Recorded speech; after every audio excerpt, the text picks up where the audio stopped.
El Ministerio Conéctate a Jesús y Seminarios y Tutorías TISU presentan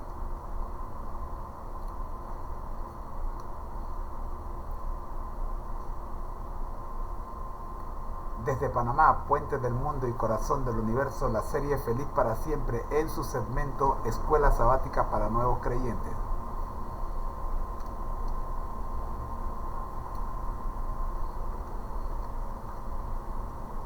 Muy buenas tardes, mis queridos amigos. Soy su hermano en Cristo, José Moreno, y vamos a estudiar la lección del segundo trimestre, lección número 6 para los nuevos creyentes. Disculpe, lección número 7, la lección número 6 la terminamos ayer. Vamos a trabajar con esta lección, pero antes vamos a orar.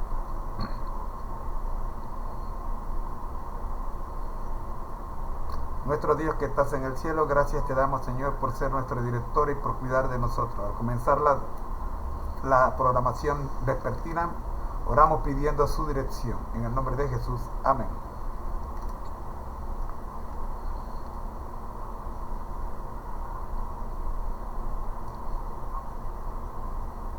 Como siempre, vamos a invitar a nuestra asistente virtual, la profe.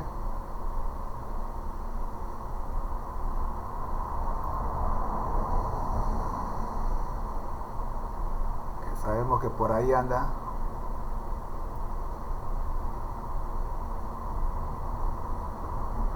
Vamos a ver cuántos créditos tenemos. Quedan 27 créditos, profe. Saludos, profe, buenas tardes. Soy el maestro José del seminario TISU, en la actividad de todos los días, la serie Feliz para Siempre. Estamos en la lección número 7 del segmento Escuela Sabática para Nuevos Creyentes. Esta lección se titula Crecer en el contexto de amor y gracia, y vamos a trabajar con algunas citas bíblicas. La primera de ellas, libro de Números, capítulo 21, versículos 4 al 9. Analicemos esta primera cita, profe.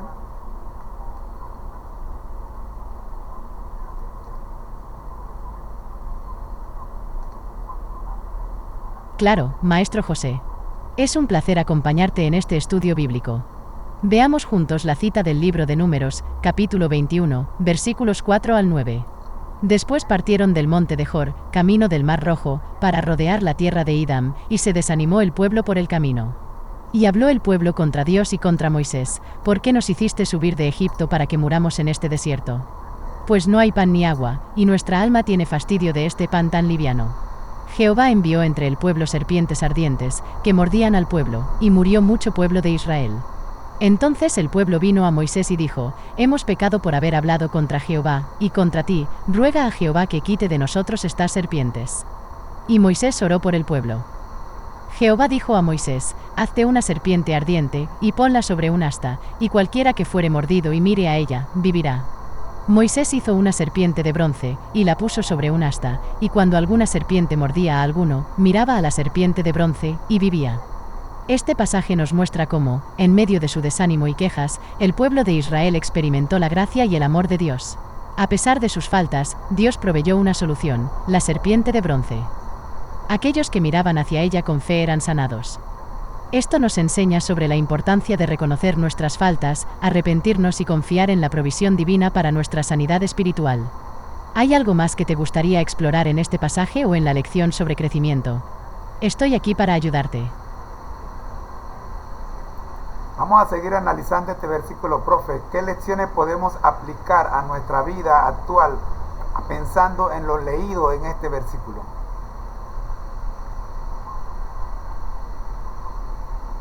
Claro. Analicemos las lecciones que podemos aplicar a nuestra vida actual a partir de este versículo. Reconocer nuestras faltas y arrepentirnos. El pueblo de Israel se quejó y pecó al hablar contra Dios y Moisés. Sin embargo, cuando reconocieron su error, buscaron la intervención divina. En nuestra vida, también debemos ser conscientes de nuestras faltas, arrepentirnos y buscar la gracia de Dios.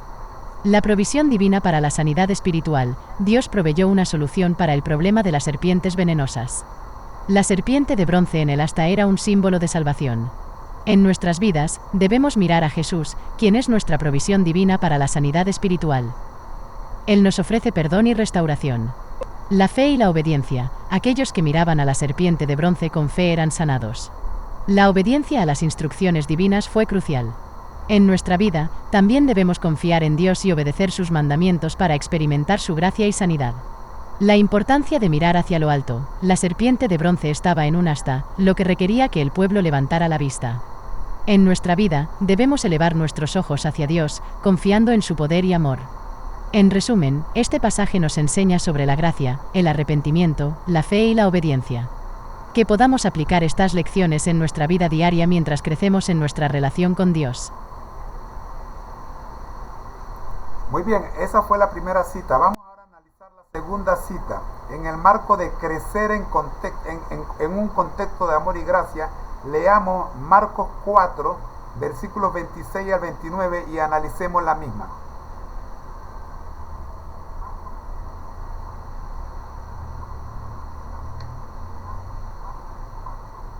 Claro. Vamos a explorar el pasaje de Marcos 4, 26-29. En esta parábola, Jesús compara el reino de Dios al proceso de crecimiento de una semilla.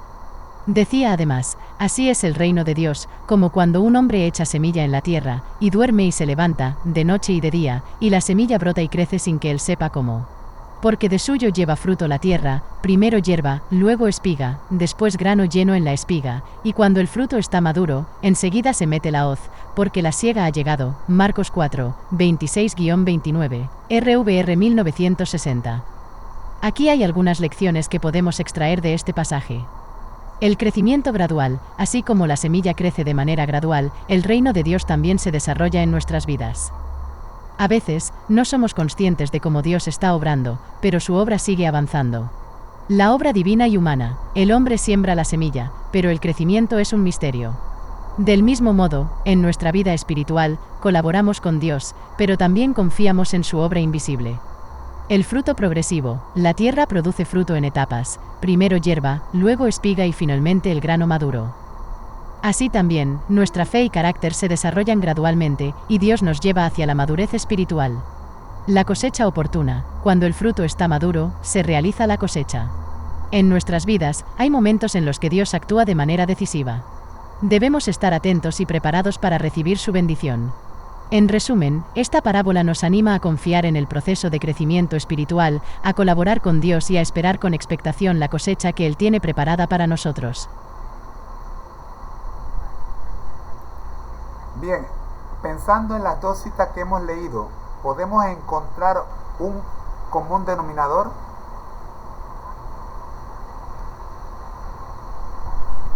Claro. Al analizar las dos citas, podemos identificar un hilo común, el crecimiento espiritual. Tanto en el pasaje del Antiguo Testamento sobre la serpiente de bronce como en la parábola de Jesús sobre la semilla que crece, vemos cómo Dios trabaja en nuestras vidas de manera gradual y misteriosa. Reconocer nuestras faltas, confiar en la provisión divina y estar atentos a la cosecha son aspectos clave en este proceso. En resumen, ambas citas nos animan a crecer en nuestra relación con Dios y a confiar en su amor y gracia. Es curioso que ambas citas nos hablan de reconocer nuestras faltas, confiar en la provisión divina y estar atentos a la cosecha. Son aspectos clave en este proceso. Sin embargo, nos preguntamos, ¿podemos nosotros sembrar una cosa y esperar cosechar otra?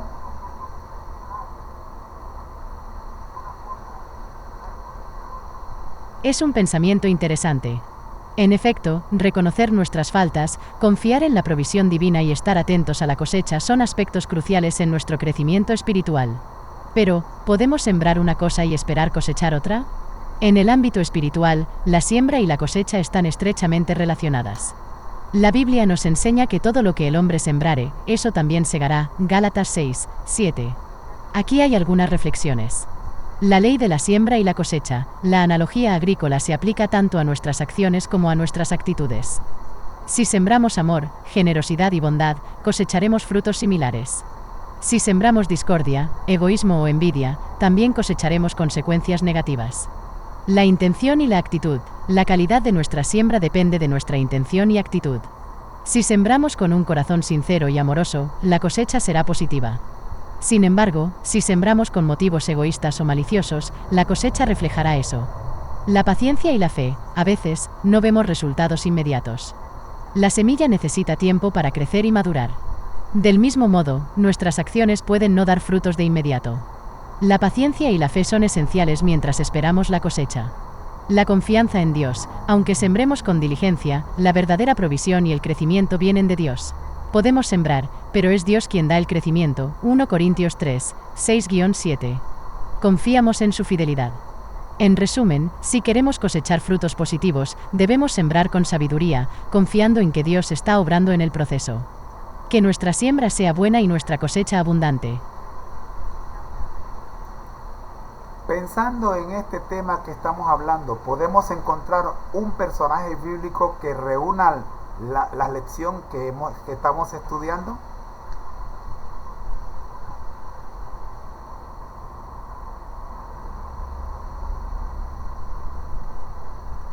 Claro. En la Biblia, encontramos varios personajes que ejemplifican el crecimiento espiritual y nos enseñan valiosas lecciones. Permíteme compartir algunos de ellos. Moisés lideró al pueblo de Israel fuera de la esclavitud en Egipto, demostrando que la fe puede superar cualquier obstáculo. Su vida está llena de momentos de obediencia a Dios y confianza en sus promesas. David, el segundo rey de Israel, es conocido como el hombre según el corazón de Dios. A pesar de sus errores, su arrepentimiento y su deseo de agradar a Dios son ejemplos de crecimiento espiritual. Derrotó al gigante Goliat y escribió muchos salmos que reflejan su fe y devoción. Juan el Bautista preparó el camino para Jesús como el Mesías. Su vida austera y su llamado al arrepentimiento nos enseñan la importancia de la preparación espiritual y la humildad. Pablo, antes conocido como Saulo, fue un perseguidor de los seguidores de Jesús hasta su conversión. Sus cartas epistolares abordan doctrinas teológicas y exhortaciones pastorales para perseverar en la fe. Su papel en la expansión del cristianismo primitivo es fundamental. Jesús, por supuesto, Jesús es el personaje más importante de la Biblia. Como el Hijo de Dios y Salvador de la humanidad, su enseñanza de amor, perdón y salvación impacta a millones de personas en todo el mundo. Su vida es un modelo perfecto de crecimiento espiritual y obediencia a Dios. En resumen, estos personajes bíblicos nos inspiran a crecer en nuestra relación con Dios, a confiar en su provisión y a estar atentos a la cosecha espiritual.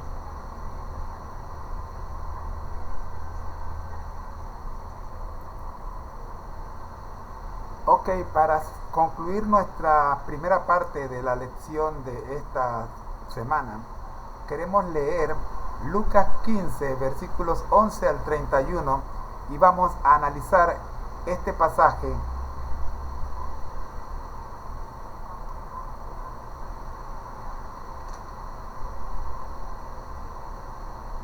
Por supuesto.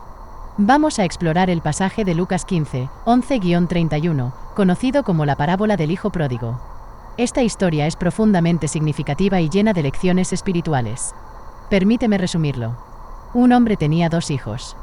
El hijo menor le pidió su parte de la herencia y se fue a un país lejano, donde vivió una vida desenfrenada y derrochó todo su dinero. Cuando enfrentó la escasez y hambre, recapacitó y decidió regresar a su padre. Aún lejos, su padre lo vio, se compadeció y corrió a abrazarlo. El hijo confesó su pecado y su padre lo recibió con amor, celebrando su regreso. Mientras tanto, el hijo mayor, indignado, se negó a unirse a la fiesta. Pero el padre le recordó que siempre estuvo con él y que todo lo que tenía era suyo. Esta parábola nos enseña sobre el amor incondicional de Dios, el arrepentimiento, la gracia y la bienvenida a los que se alejan. Nos recuerda que, sin importar nuestras faltas, Dios siempre está dispuesto a recibirnos con los brazos abiertos. En el contexto de nuestro título de hoy, crecer en un contexto de amor y gracia, esta última parábola, ¿qué relación tiene con las 2 citas anteriores?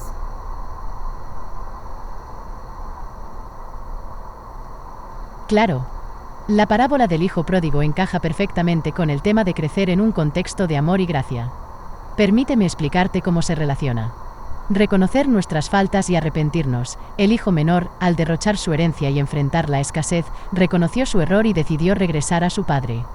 Su arrepentimiento es un ejemplo de reconocer nuestras faltas y buscar la gracia de Dios. La provisión divina y el amor incondicional, a pesar de las acciones imprudentes del Hijo, el Padre lo recibió con amor, abrazándolo y celebrando su regreso. Esto refleja la provisión divina y el amor incondicional que Dios tiene hacia nosotros. La bienvenida a los que se alejan, el Padre no rechazó al Hijo pródigo, al contrario, lo esperó con ansias y lo recibió con alegría. Así también, Dios nos espera con los brazos abiertos cuando nos alejamos y nos invita a regresar a su amor y gracia. En resumen, esta parábola nos muestra cómo el crecimiento espiritual está intrínsecamente ligado al amor y la gracia de Dios. Es difícil, sumamente difícil para los seres humanos entender lo que ocurre en esta parábola, o más bien aceptar lo que ocurre en este pasaje de Lucas 15, 11 al 31 con el hijo pródigo. Acá tenemos una contraposición entre lo que ven. Entiendo que puede ser complicado. La parábola del hijo pródigo en Lucas 15, 11-32 es profunda y llena de significado.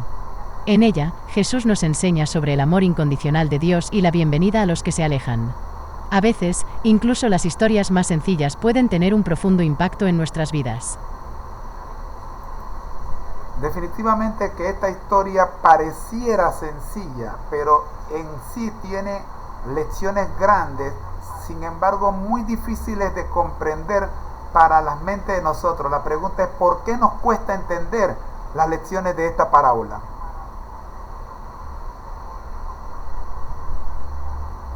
Es cierto. A veces, las lecciones más profundas se esconden detrás de aparente sencillez. En el caso de la parábola del hijo pródigo, hay varias razones por las que puede resultar difícil comprender sus lecciones. Cambio de perspectiva. La historia desafía nuestra perspectiva sobre el arrepentimiento, la gracia y la bienvenida. A menudo, nuestra lógica humana no concuerda con la lógica divina. Radicalidad del amor de Dios. La disposición del Padre de recibir al hijo pródigo con amor incondicional es asombrosa. Nos cuesta entender cómo Dios puede amarnos de esa manera, incluso cuando nos alejamos. Nuestra propia experiencia, a veces, nuestras experiencias personales o heridas nos dificultan aceptar la gracia y el perdón. Nos sentimos indignos o tememos el juicio. La cultura de méritos. Vivimos en una cultura que valora los méritos y los logros. La idea de recibir amor y gracia sin merecerlo puede ser contraintuitiva. El hijo mayor. La reacción del hijo mayor en la parábola también nos desafía. Nos identificamos con él y su sensación de injusticia, pero la historia nos recuerda que todos necesitamos la gracia de Dios. En última instancia, comprender estas lecciones requiere humildad, apertura y una mente dispuesta a recibir la verdad divina. Es curioso, pero aquí tenemos 5 buenas razones de por qué nos cuesta entender esta lección. Sin embargo, cuando vamos al resumen, nos dice que se requiere humildad, apertura y una mente dispuesta a recibir la verdad divina. Vamos a hablar un poquito sobre estos 3 puntos: humildad, apertura y una mente dispuesta a recibir la verdad divina.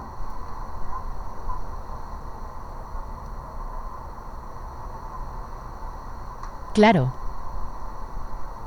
Vamos a explorar estos 3 puntos: humildad, apertura y disposición para recibir la verdad divina. Humildad. La humildad nos permite reconocer que no tenemos todas las respuestas y que necesitamos aprender. Nos ayuda a dejar de lado nuestro orgullo y estar abiertos a la corrección y el crecimiento. En la parábola del hijo pródigo, el hijo menor mostró humildad al reconocer su error y regresar a su padre. Apertura. La apertura implica estar dispuestos a considerar nuevas ideas y perspectivas. A veces, nuestras mentes están cerradas debido a prejuicios, experiencias pasadas o creencias arraigadas. La parábola nos desafía a estar abiertos a la gracia y el amor incondicional de Dios, incluso cuando no lo entendemos completamente. Disposición para recibir la verdad divina. A menudo, preferimos nuestras propias opiniones o interpretaciones en lugar de aceptar la verdad divina. La verdad divina puede ser contraintuitiva o desafiante para nuestra lógica humana. La parábola nos anima a recibir la verdad de Dios con corazones abiertos y a confiar en su sabiduría.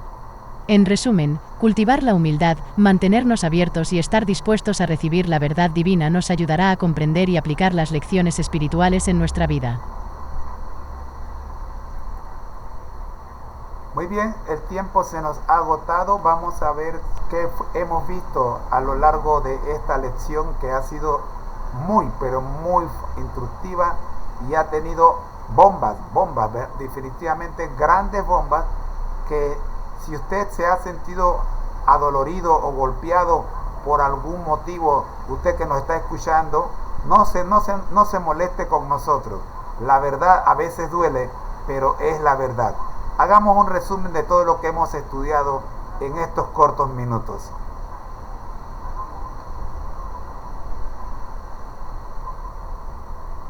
Claro. En resumen, hemos explorado valiosas lecciones espirituales a lo largo de esta lección. Reconocer nuestras faltas y arrepentirnos. Tanto en la parábola del hijo pródigo como en la historia de la serpiente de bronce, vemos cómo el arrepentimiento y la confesión son esenciales para el crecimiento espiritual. La provisión divina y el amor incondicional. Dios siempre está dispuesto a recibirnos con amor, incluso cuando nos alejamos. La gracia divina es un regalo que no merecemos pero que se nos ofrece libremente. La humildad, apertura y disposición para recibir la verdad divina. Para comprender estas lecciones, necesitamos corazones humildes, mentes abiertas y una disposición para aceptar la verdad divina, incluso cuando no la entendemos completamente. En última instancia, crecer en un contexto de amor y gracia nos desafía, pero también nos llena de esperanza y propósito. No podemos cerrar esta lección sin dejar una lista de aplicaciones para tiempos modernos. Estamos en una época en la que todo es tecnología y todo, y realmente nos cuesta creer que parábolas como estas tienen cabida en estos días.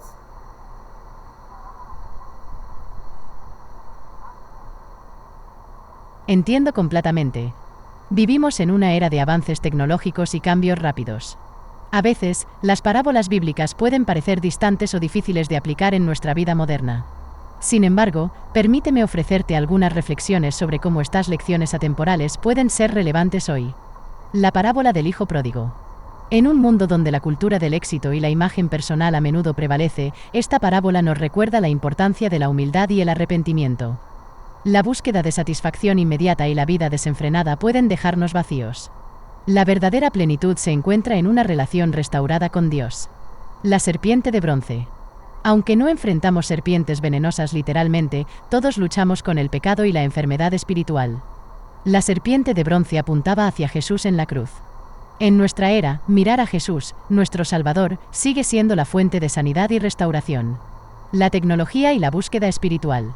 A pesar de la tecnología, seguimos siendo seres espirituales con necesidades emocionales y anhelos profundos. Las parábolas nos desafían a buscar algo más allá de lo material, a encontrar significado y propósito en nuestra relación con Dios. En resumen, aunque vivimos en un mundo digital, las verdades espirituales siguen siendo relevantes. Las parábolas nos invitan a reflexionar, a buscar a Dios y a encontrar esperanza en medio de la complejidad de la vida moderna. Muy bien, ahora vamos a presentar los fundamentos bíblicos de estas tres aplicaciones: para la parábola del hijo pródigo, para la serpiente de bronce y la tecnología y la búsqueda espiritual.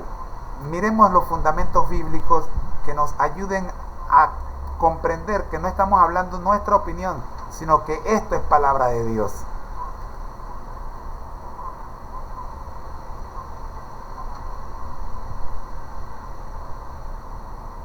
Claro. Vamos a explorar los fundamentos bíblicos relacionados con estas tres aplicaciones. La parábola del hijo pródigo. Esta parábola se encuentra en Lucas 15, 11-32. Jesús la relató para enseñar sobre el amor incondicional de Dios y la importancia del perdón y la reconciliación. El padre que recibe a su hijo pródigo con alegría representa la gracia divina que nos acoge incluso cuando nos alejamos de Dios. La serpiente de bronce. En Números 21, 4-9, encontramos la historia de las serpientes venenosas en el desierto. Dios instruyó a Moisés a hacer una serpiente de bronce y ponerla en un asta. Aquellos que miraban hacia ella con fe eran sanados. Jesús mismo hizo referencia a esta historia en Juan 3, 14-15, comparando la serpiente de bronce con su propia muerte en la cruz para nuestra sanidad espiritual. La tecnología y la búsqueda espiritual. Aunque no hay un pasaje específico sobre tecnología en la Biblia, podemos aplicar principios generales. La búsqueda espiritual se encuentra en todo el Antiguo y Nuevo Testamento. La Biblia nos anima a buscar a Dios, a estudiar sus palabras y a estar abiertos a su guía. La tecnología puede ser una herramienta para la búsqueda espiritual, pero también puede distraernos. Debemos usarla sabiamente y mantener un corazón dispuesto a recibir la verdad divina. En resumen, estos fundamentos bíblicos nos ayudan a comprender que estas lecciones no son opiniones humanas, sino verdades divinas que siguen siendo relevantes en nuestra vida actual. Queremos llamar la atención sobre la tecnología y el uso de la Biblia con la tecnología en estos tiempos, llamando a Daniel capítulo 12, cuando Dios le avisa, le advierte a Daniel para que nos advierta a nosotros en nuestro tiempo que la ciencia se multiplicaría.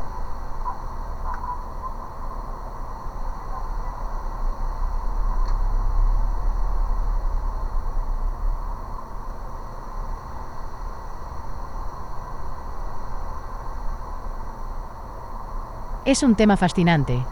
En el libro de Daniel, específicamente en el capítulo 12, encontramos una profecía intrigante que menciona el aumento del conocimiento y la multiplicación de la ciencia. Permíteme compartir algunos puntos clave. Daniel 12 verse 4. En este versículo, Dios le dice a Daniel que selle las palabras y el libro hasta el tiempo del fin. La frase "muchos correrán de aquí para allá, y el conocimiento aumentará" es especialmente relevante. Esto sugiere que en los últimos días habrá un rápido avance en el conocimiento y la tecnología. Aplicación moderna. Vivimos en una era de avances tecnológicos sin precedentes. La ciencia, la información y la comunicación se multiplican exponencialmente.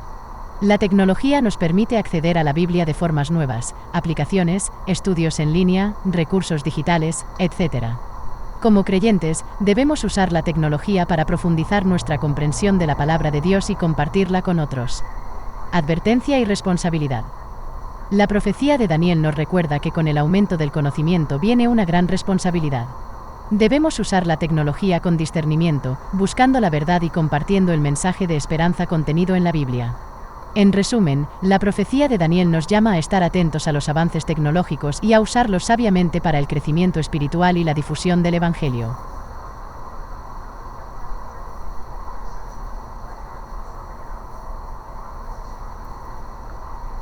Queremos agradecer a Dios y queremos también agradecer a todos los que nos permiten entrar a sus hogares con estas lecciones tan valiosas como lo es la escuela sabática para nuevos creyentes.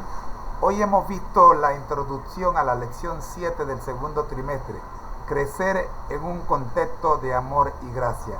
Para mañana, Dios mediante, continuaremos con este mismo tema, resolviendo preguntas que salen de citas importantes, pero manteniéndonos en el contexto clave de la lección de la semana.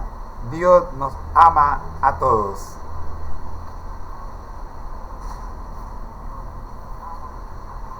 Amén. Agradecemos a Dios por la oportunidad de estudiar juntos y aprender de su palabra. Continuaremos explorando las lecciones de amor, gracia y crecimiento en la próxima sesión. Que Dios nos siga guiando y bendiciendo en nuestro camino espiritual. El Ministerio Conéctate a Jesús y Seminarios y Tutorías TISU les recuerdan que al que el Señor llama, capacita, al que envía, acompaña, siempre gozosos, conectados a Jesús y al Espíritu Santo a través de la Biblia, todos juntos rumbo al cielo. Que la paz de nuestro Señor Jesucristo sea con todos ustedes. Agradecemos a toda la tecnología que nos permite llegar hasta tus hogares, pero sobre todo queremos agradecer a usted que abrió la puerta de su casa para que nosotros pudiéramos entrar. Bendiciones. Profe, nos despedimos.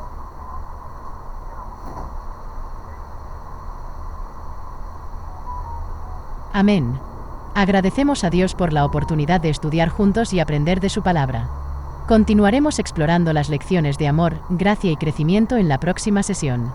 Que Dios nos siga guiando y bendiciendo en nuestro camino espiritual.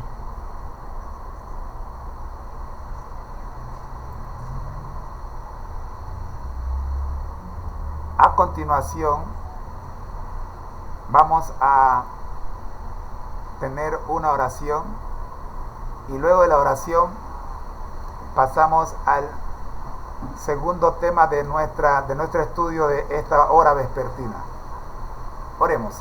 Nuestro Dios que estás en el cielo, gracias le damos, Señor, por permitirnos el estudio de la lección de escuela sabática para nuevos creyentes.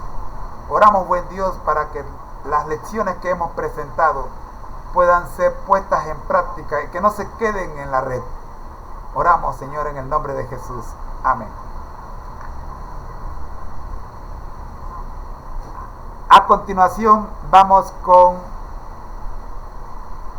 el devocional de hoy. A fin de conocerte, es el devocional que hemos escogido para el día de hoy. Y creo que ya estamos listos para trabajar con este devocional. Permítame, déjeme confirmar que estamos listos, porque no vaya a ser que yo digo que estamos listos y no estamos.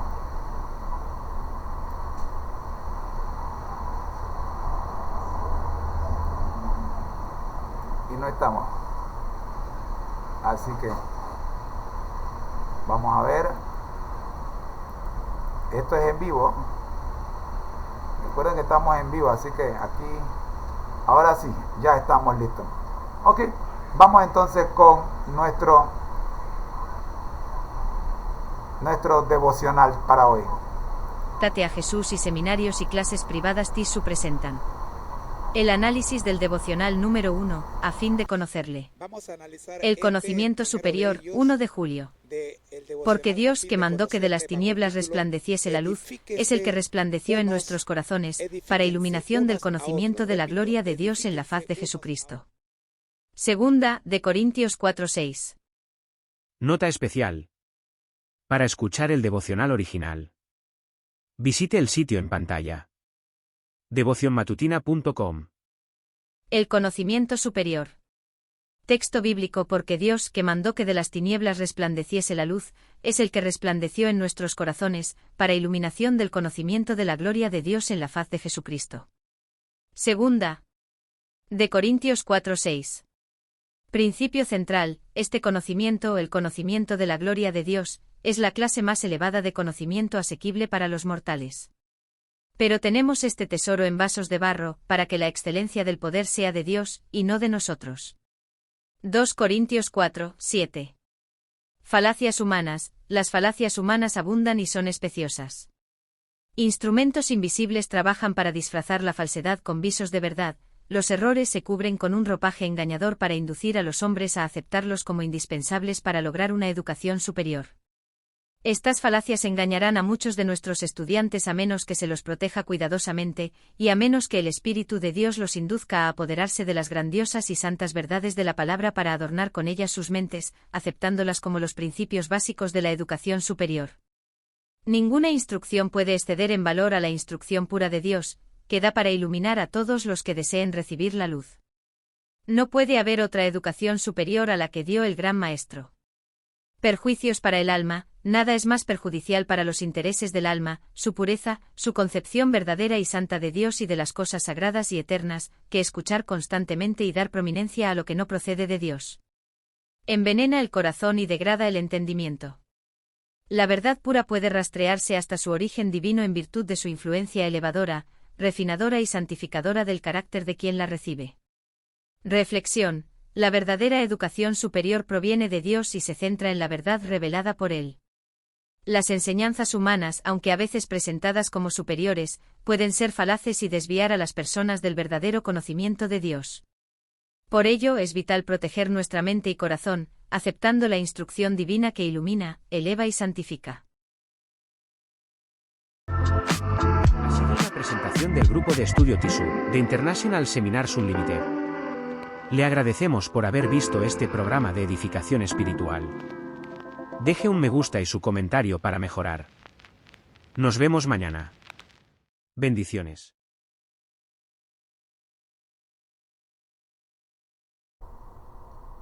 El ministerio, conéctate a Jesús. Y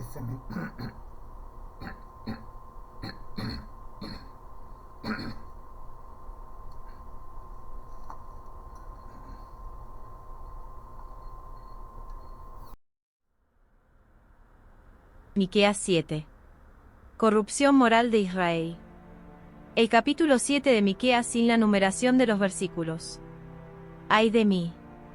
Porque he llegado a ser como cuando han recogido los frutos del verano, como cuando han rebuscado después de la vendimia, y no queda racimo para comer, mi alma deseó primeros frutos. Ha desaparecido el misericordioso de la tierra, y no hay entre los hombres recto, todos acechan por sangre, cada cual arma red para su hermano. Para completar la maldad con sus manos, el príncipe demanda, y el juez juzga por recompensa, y el grande habla el antojo de su alma, y lo confirman. El mejor de ellos es como el espino, el más recto, como zarzal. El día de tus vigilantes, tu castigo, viene, ahora será su confusión. No creáis en amigo, ni confiéis en príncipe, de la que duerme a tu lado cuídate, no abras tu boca. Porque el hijo deshonra al padre, la hija se levanta contra la madre, la nuera contra su suegra, y los enemigos del hombre son los de su casa. Mas yo a Jehová miraré, esperaré al Dios de mi salvación, el Dios mío me oirá. Tú, enemiga mía, no te alegres de mí, porque aunque caí, me levantaré, aunque more en tinieblas, Jehová será mi luz. La ira de Jehová soportaré, porque pequé contra él, hasta que juzgue mi causa y haga mi justicia. Él me sacará a luz, veré su justicia. Y mi enemiga lo verá, y la cubrirá vergüenza, la que me decía, ¿dónde está Jehová tu Dios? Mis ojos la verán, ahora será hollada como lodo de las calles. El día que se edificarán tus muros, aquel día se extenderán los límites. En aquel día vendrán hasta ti desde Asiria y las ciudades fortificadas, y desde las ciudades fortificadas hasta el río, y de mar a mar, y de monte a monte. Y será asolada la tierra a causa de sus moradores, por el fruto de sus obras. Apacienta tu pueblo con tu cayado, el rebaño de tu heredad, que mora solo en la montaña, en campo fértil, sean apacentados en Basán y Galaad, como en el tiempo pasado. Yo les mostraré maravillas como el día que saliste de Egipto. Las naciones verán y se avergonzarán de todo su poderío, pondrán la mano sobre su boca, ensordecerán sus oídos. Lamerán el polvo como la serpiente, como los reptiles de la tierra, temblarán en sus encierros, se volverán amedrentados ante Jehová nuestro Dios, y temerán a causa de ti. ¿Qué Dios como tú, que perdona la maldad y olvida el pecado del remanente de su heredad? No retuvo para siempre su enojo, porque se deleita en misericordia. Él volverá a tener misericordia de nosotros, sepultará nuestras iniquidades, y echará en lo profundo del mar todos nuestros pecados. Cumplirás la verdad a Jacob, y a Abraham la misericordia que juraste a nuestros padres desde tiempos antiguos.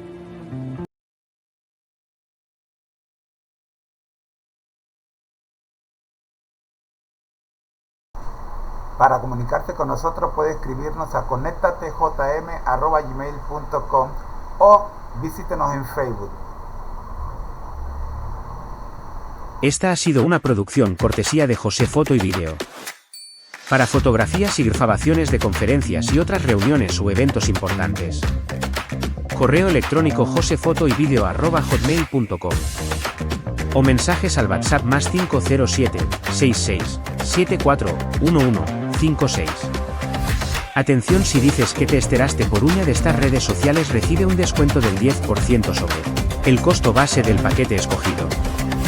Te esperamos. El Ministerio Conéctate a Jesús presenta la serie Feliz para Siempre con el tema número 2, Vidas Objetivas. Un estudio de los personajes del libro El conflicto de los siglos de Elena G. de White. Para hoy tenemos las páginas número 137. No bastaba este triunfo para Aleandro, el cual siguió intrigando para conseguir también la condenación de Lutero.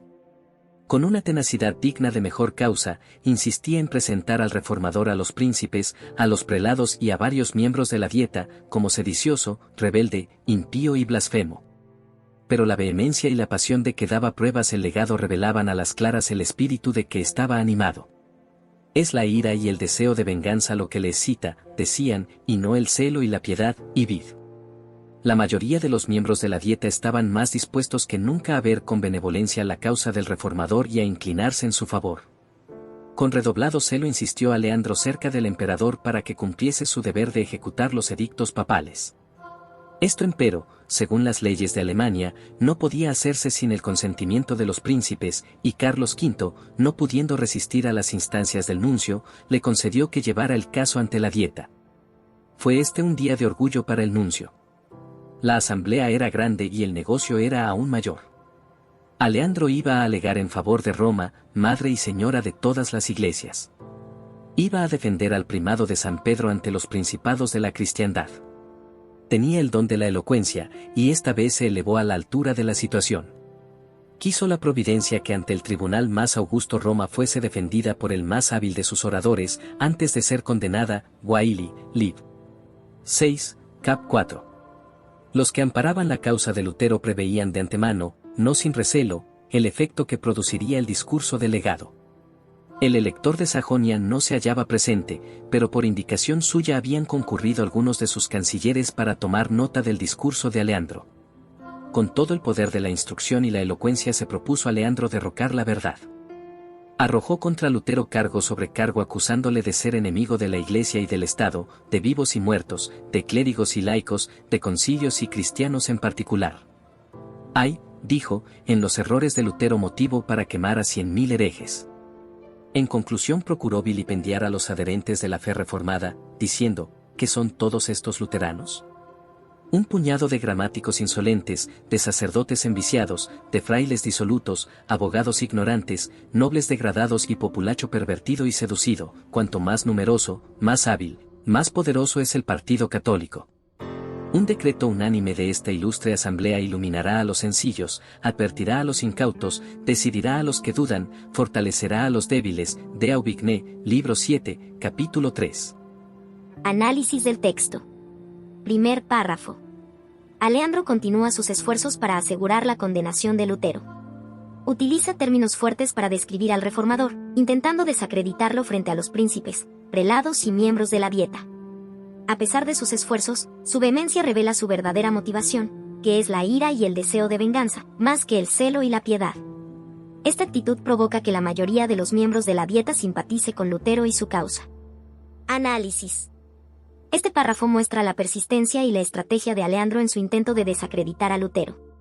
Sin embargo, su excesiva pasión y falta de sinceridad se vuelven contraproducentes, ya que los observadores perciben sus verdaderas intenciones. Esta situación provoca una simpatía creciente hacia Lutero entre los miembros de la Dieta, destacando cómo la percepción del carácter y las motivaciones puede influir en las decisiones políticas y religiosas. Segundo párrafo.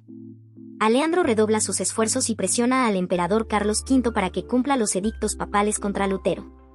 Debido a las leyes alemanas, el consentimiento de los príncipes es necesario para ejecutar estos edictos. Carlos V, cediendo a las presiones de Aleandro, permite que el caso sea llevado ante la Dieta. Aleandro ve esto como una oportunidad para defender a Roma ante una asamblea importante, utilizando su habilidad oratoria para argumentar a favor de la Iglesia. Análisis. Aquí, el texto ilustra la tensión entre el poder papal y las leyes locales alemanas. Aleandro logra convencer al emperador de llevar el caso ante la Dieta, lo que representa una victoria temporal para el legado papal. La situación también subraya la habilidad oratoria de Aleandro y su intención de usar esta oportunidad para influir en los príncipes y defender la autoridad de Roma. Tercer párrafo. Aleandro se prepara para su discurso ante la Dieta, consciente de la importancia de la ocasión. Sus oponentes, que apoyan a Lutero, están preocupados por el impacto potencial de su discurso. El elector de Sajonia no está presente, pero ha enviado a sus cancilleres para tomar nota de lo que se dice. Análisis. Este párrafo resalta la anticipación y la tensión antes del discurso de Aleandro. Los partidarios de Lutero están preocupados por la elocuencia y la habilidad del legado papal para influir en la asamblea. La ausencia del elector de Sajonia y la presencia de sus cancilleres subraya la importancia del discurso y la necesidad de registrar fielmente los argumentos presentados. Cuarto párrafo. Aleandro utiliza su elocuencia para atacar a Lutero, presentándolo como un enemigo de la Iglesia y del Estado. Enumera varios cargos contra él, incluyendo la acusación de herejía, y concluye su discurso desprestigiando a los seguidores de Lutero, calificándolos de insolentes, enviciados y degradados. Llama a la asamblea a unirse en un decreto unánime contra Lutero. Análisis. El discurso de Aleandro es una mezcla de retórica emocional y ataques personales.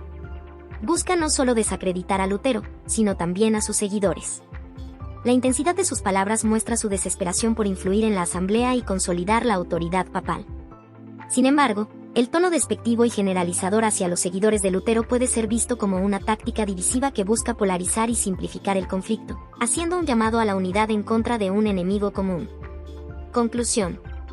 El análisis de estos párrafos destaca las dinámicas de poder, las estrategias retóricas y las percepciones personales en juego durante el conflicto entre Lutero y la autoridad papal. Aleandro, con su insistencia y habilidades oratorias, busca asegurar la condenación de Lutero, pero sus motivaciones y métodos también revelan las complejidades y tensiones dentro de la asamblea. La respuesta de la Dieta, influenciada por la percepción de Aleandro y la simpatía hacia Lutero, ilustra cómo la lucha por la verdad y la reforma se desarrolla en un contexto cargado de política, emoción y estrategia.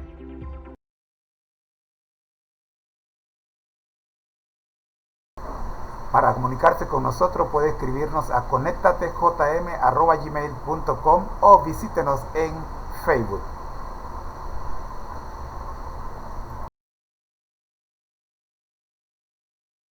Esta ha sido una producción cortesía de José Foto y Vídeo. Para fotografías y grabaciones de conferencias y otras reuniones o eventos importantes. Correo electrónico josefotoyvideo@hotmail.com o mensajes al WhatsApp +507 66 74 11 56. Atención, si dices que te enteraste por una de estas redes sociales, recibe un descuento del 10% sobre el costo base del paquete escogido. Te esperamos. Lección 1. Para el 6 de julio de 2024, el comienzo del Evangelio. Lecturas para el estudio de esta semana. Hechos 13, 1 y 5, 13. Hechos 15, 36-39. Marcos 1, 1 y 15. Isaías 40, 3. Daniel 9, 24-27. Versículo para memorizar. Después que Juan fue encarcelado, Jesús vino a Galilea predicando el Evangelio del reino de Dios. Decía, el tiempo se ha cumplido, el reino de Dios está cerca, arrepiéntanse, y crean al Evangelio. Marcos 1, 14, 15. Contexto y propósito del Evangelio de Marcos. Autoría y tradición. Aunque ninguno de los evangelios menciona explícitamente a su autor, cada uno ha sido tradicionalmente asociado con un apóstol o un compañero de apóstol. En el caso del Evangelio de Marcos, la tradición de la iglesia primitiva lo atribuye a Juan Marcos, un compañero ocasional de viaje de Pablo y Bernabé, Hechos 13:2, 5, y más tarde asociado de Pedro, 1 Pedro 5:13. Esta asociación se basa en escritos de los padres de la iglesia, quienes afirmaron que Marcos escribió el Evangelio bajo la dirección y autoridad de Pedro. El Evangelio de Marcos. El Evangelio comienza con la afirmación de que Jesús es el Hijo de Dios, un título que resuena a lo largo de todo el libro. El versículo inicial, principio del Evangelio de Jesucristo, Hijo de Dios, establece la identidad de Jesús desde el principio. Este Evangelio es conocido por su estilo narrativo rápido y conciso, que se centra más en las acciones de Jesús que en sus enseñanzas. Propósito del Evangelio de Marcos. Marcos escribió su Evangelio en un momento de crisis para la iglesia primitiva. A través de su relato, buscaba animar y fortalecer a los creyentes que enfrentaban persecuciones y dificultades. El énfasis en el sufrimiento, la muerte y la resurrección de Jesús sirve como un recordatorio del costo del discipulado y la esperanza de la vida eterna. Estudio de personajes y temas. Juan Marcos. Marcos es una figura interesante en el Nuevo Testamento, conocido tanto por su fracaso inicial como por su eventual restauración. En Hechos 13:13, se menciona que Juan Marcos abandonó a Pablo y Bernabé en su primer viaje misionero. Esta acción llevó a una disputa entre Pablo y Bernabé, resultando en su separación, Hechos 15, 36-39. Sin embargo, más tarde, Pablo menciona a Marcos en términos positivos, indicando su restauración y utilidad para el ministerio, 2 Timoteo 4:11. Sección inicial del Evangelio de Marcos. La sección inicial del Evangelio introduce a Juan el Bautista, quien prepara el camino para Jesús, cumpliendo la profecía de Isaías 40:3. Jesús es bautizado, tentado en el desierto, y comienza su ministerio en Galilea, proclamando el mensaje central del Evangelio: el tiempo se ha cumplido, el reino de Dios está cerca. Arrepiéntanse, y crean al Evangelio. Marcos 1:15. Reflexiones y aplicaciones. El fracaso y la restauración. La historia de Juan Marcos nos enseña sobre la gracia y la posibilidad de restauración después del fracaso. Su eventual papel en la redacción del Evangelio demuestra que Dios puede usar nuestras debilidades y fracasos para su gloria. El mensaje del reino. El mensaje de Jesús sobre el reino de Dios desafía a los creyentes a arrepentirse y creer en el Evangelio. Este llamado es relevante para cada generación, recordándonos la necesidad de un compromiso continuo con la fe y la misión. La perseverancia en la fe. El Evangelio de Marcos, escrito en tiempos de persecución, anima a los creyentes a perseverar en la fe a pesar de las dificultades. La vida, muerte y resurrección de Jesús son la base de nuestra esperanza y la motivación para seguir adelante en nuestra jornada espiritual. Al estudiar el Evangelio de Marcos, somos invitados a profundizar en nuestra comprensión de quién es Jesús y a responder al llamado de arrepentimiento y fe en nuestra vida diaria. Lección 1 domingo, 30 de junio. El misionero fracasado. Lee Hechos 12:12. ¿Cómo se lo presenta a Marcos en el libro de Hechos? En Hechos 12:12, Juan Marcos es presentado como el hijo de una mujer llamada María, que era una anfitriona adinerada y simpatizante de la iglesia. La casa de María fue el lugar de una importante reunión de oración. La historia de la huida de Pedro de la prisión y los eventos que siguieron, incluida la muerte de Herodes, marcan un contraste notable entre Pedro y el rey. Aunque Juan Marcos no juega un papel activo en esta historia, su mención prepara el terreno para su posterior conexión con Pablo y Bernabé. Lee Hechos 13, 1 y 5, 13. ¿Cómo se vinculó Juan Marcos con Saulo y Bernabé, y cuál fue el resultado? En Hechos 13, se describe el primer viaje misionero de Saulo, Pablo y Bernabé. Aproximadamente a comienzos del año 46 después de Cristo, Juan Marcos es mencionado en el versículo 5 como ayudante de Saulo y Bernabé, pero en el versículo 13, se informa brevemente que regresó a Jerusalén. No se especifica la razón de su partida, lo que deja espacio a la especulación sobre sus motivos. Según Elena de White, Marcos, abrumado por el temor y el desaliento, vaciló por un tiempo en su propósito de entregarse de todo corazón a la obra del Señor. No acostumbrado a las penurias, se desalentó por los peligros y las privaciones del camino. Los Hechos de los Apóstoles, páginas 139-140. Reflexión personal. Muchos de nosotros hemos experimentado el deseo de retroceder ante desafíos difíciles o hemos fracasado rotundamente, especialmente en nuestra vida espiritual o cristiana. Este tipo de experiencias nos enseñan sobre nuestras propias limitaciones y la necesidad de confiar en la fortaleza y la guía de Dios. Preguntas para reflexión. ¿Qué aprendiste de alguna experiencia personal en la que sentiste el deseo de retroceder o incluso fracasaste? ¿Cómo has visto a Dios obrar en tu vida para restaurarte y darte una nueva oportunidad después de un fracaso? Estas preguntas nos invitan a considerar cómo, a través de nuestras propias debilidades y fracasos, Dios puede obrar para fortalecernos y usarnos en su obra, tal como lo hizo con Juan Marcos.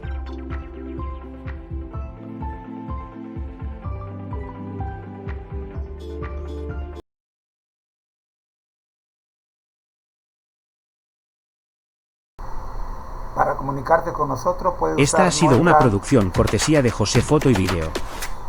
Para fotografías y grabaciones de conferencias y otras reuniones o eventos importantes. Correo electrónico josefotoyvideo@hotmail.com o mensajes al WhatsApp +507 66 74 11 56. Atención, si dices que te enteraste por una de estas redes sociales, recibe un descuento del 10% sobre el costo base del paquete escogido. Te esperamos. Análisis de las notas de Elena G. de White para la lección 1, El misionero fracasado. Primera nota, la restauración de Marcos. Elena G. de White describe cómo inicialmente Pablo juzgó desfavorablemente a Marcos, mientras que Bernabé lo defendía debido a su inexperiencia. Bernabé vio el potencial en Marcos y anhelaba que no abandonara el ministerio. Con el tiempo, Marcos se entregó por completo al Señor y se convirtió en un obrero valioso bajo la influencia y sabia enseñanza de Bernabé. Esta nota resalta la importancia del apoyo y la paciencia en la restauración y desarrollo de los obreros de Dios. Reflexión. Nos enseña sobre la importancia de no juzgar precipitadamente a los que enfrentan desafíos o fracasos en su servicio a Dios. Bernabé representa un modelo de cómo la paciencia y la fe en el potencial de otros pueden conducir a su restauración y crecimiento espiritual. Segunda nota, la obra misionera de todos los cristianos. Elena G. de White enfatiza que cada cristiano tiene una obra que hacer en el reino de Dios. Todos deben participar activamente en la difusión del mensaje de Cristo y en la ganancia de almas para el Salvador. Esta obra no consiste en condenar, sino en atraer y persuadir a las personas para que se reconcilien con Dios. Destaca la importancia de comenzar la obra misionera en el entorno más cercano, la familia, el vecindario y los amigos. Reflexión. Esta nota nos desafía a asumir nuestra responsabilidad personal en la obra misionera.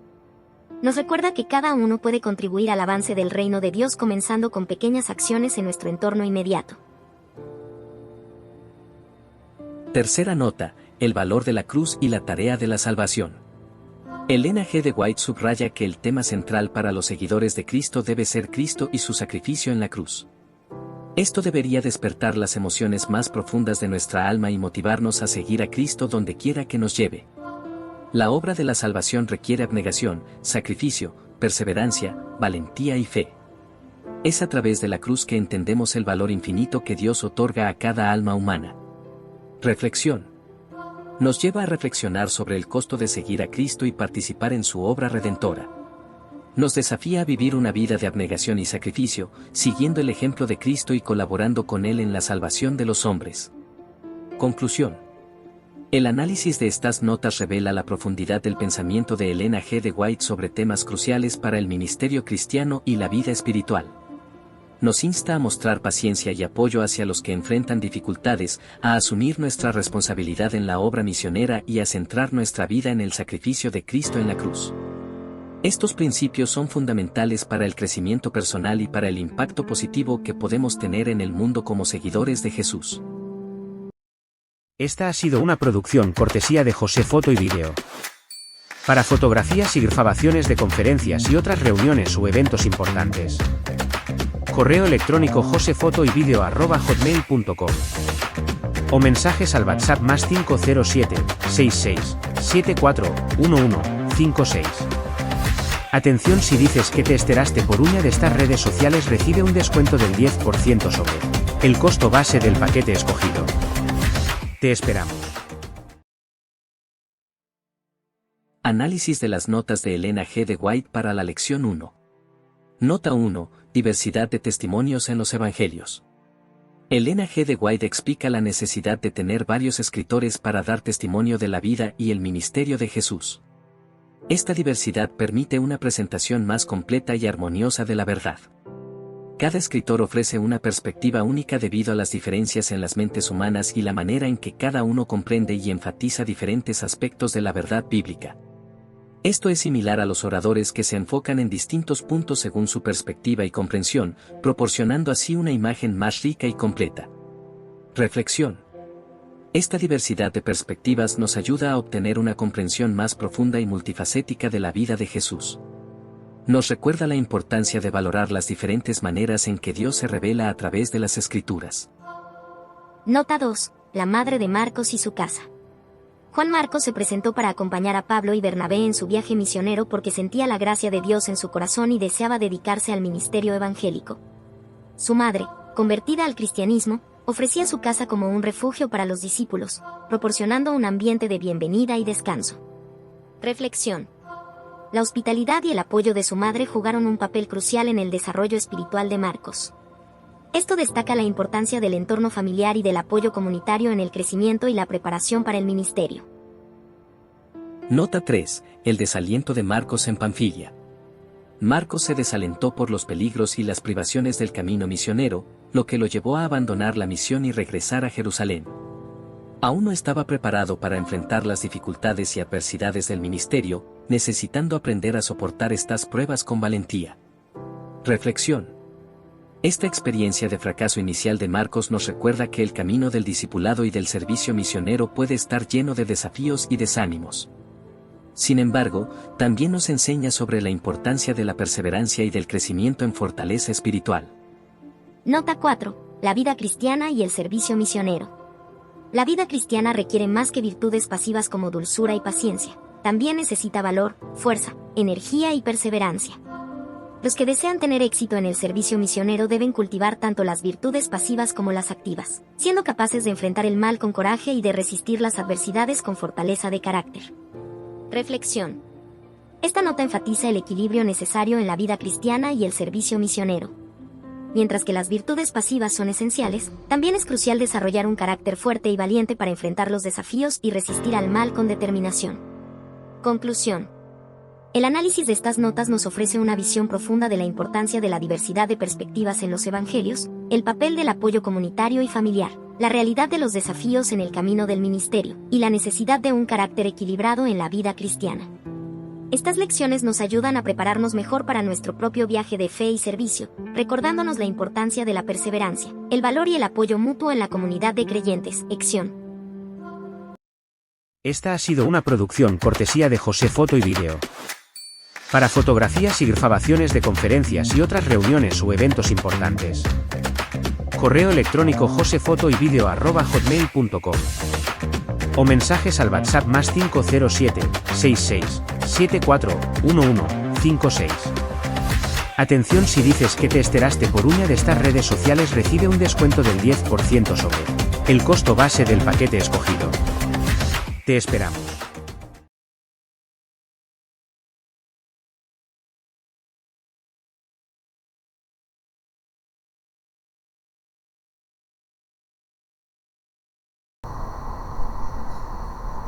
Así hemos llegado al final de nuestra programación vespertina, haciendo un resumen de lo que hemos estudiado en esta hora.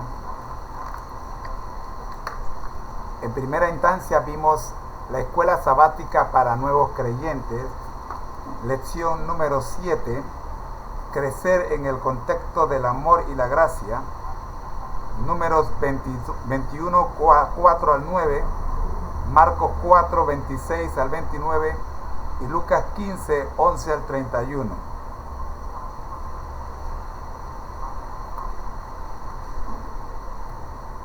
Luego vimos el devocional de hoy en A fin de conocerte.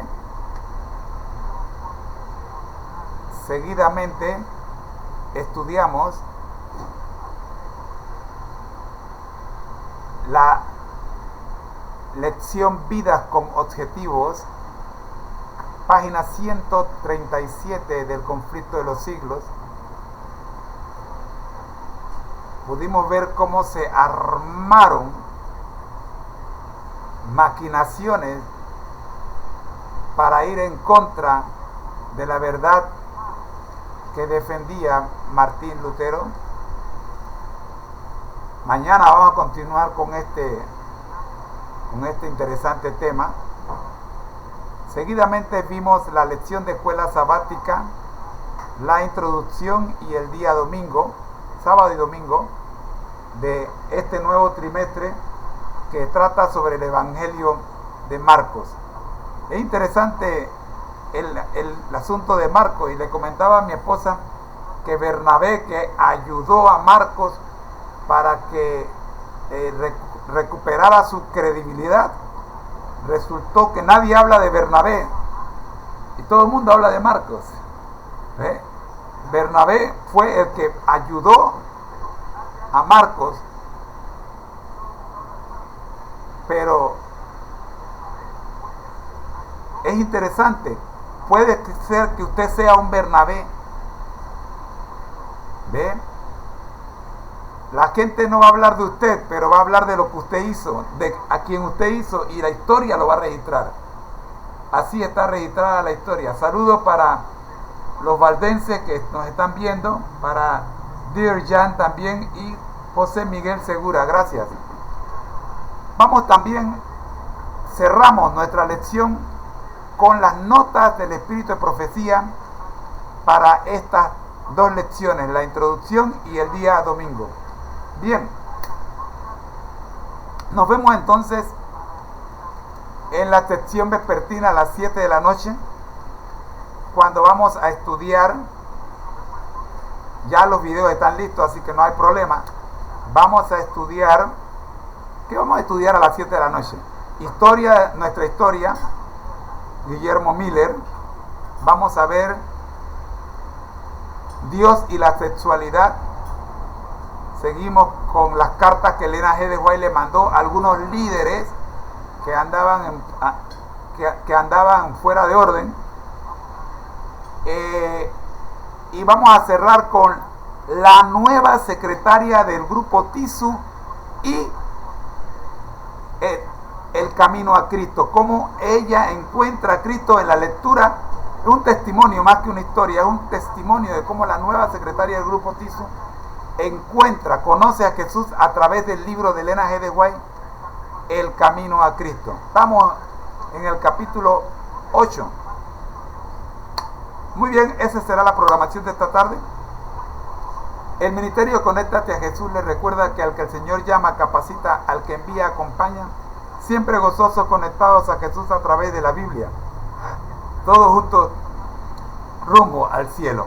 Oremos. Nuestro Dios que estás en el cielo, gracias le damos, Señor, por esta hora de transmisión vespertina. Oramos, buen Dios, porque los 4 temas que se tocaron, las 4 secciones que tocamos en esta hora, estaban cumpliendo la misión. Y oramos, buen Dios, para que la meta se haya alcanzado. Que las personas que logren ver estos videos, ya sea en vivo o en la retransmisión, puedan ser beneficiadas grandemente. Oramos, buen Dios, para que los 12,000 seguidores o más que tenemos en las diferentes redes, por lo menos un 1% de ellos puedan, Señor, conocerte a través de este estudio. Oramos por aquella familia que nos escribió y que nos dejó testimonio de que toda la familia se ha entregado a Jesús gracias a esta programación. Oramos por ellos, Señor. Esperamos conocerles, si no es aquí, en las nubes de los cielos. Gracias, Padre. Oramos en el nombre de Jesús. Amén. Soy su hermano en Cristo, José Moreno, y les deseo que pasen ustedes una feliz tarde. Si Dios quiere, nos vemos entonces a las 7 de la noche con la programación nocturna de esta serie Feliz para Siempre. En nombre del grupo de estudio TISU, les deseo que pasen un feliz día. Resto del día. Bendiciones.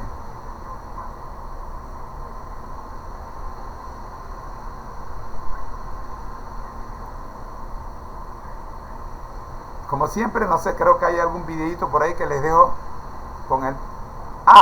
les dejo con la retransmisión de la versión vespertina de esta mañana. El Ministerio Conéctate a Jesús presenta la serie Feliz para Siempre con el tema número 2, Vidas Objetivas. Un estudio de los personajes.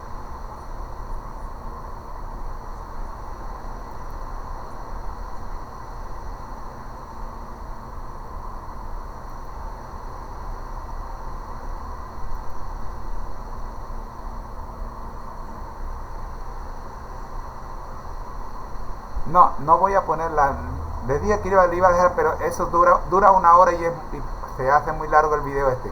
Así que nos despedimos. Ya tenemos 1 hora y 7 minutos con este video en vivo y esto es bastante. Bendiciones. Ustedes pueden ver el video porque está en este mismo canal. Búsquenlo, fue la versión en vivo de versión matutina. La programación matutina voy a cambiarle el nombre, así mismo voy a poner programación matutina para que usted lo pueda encontrar con más facilidad. Bendiciones.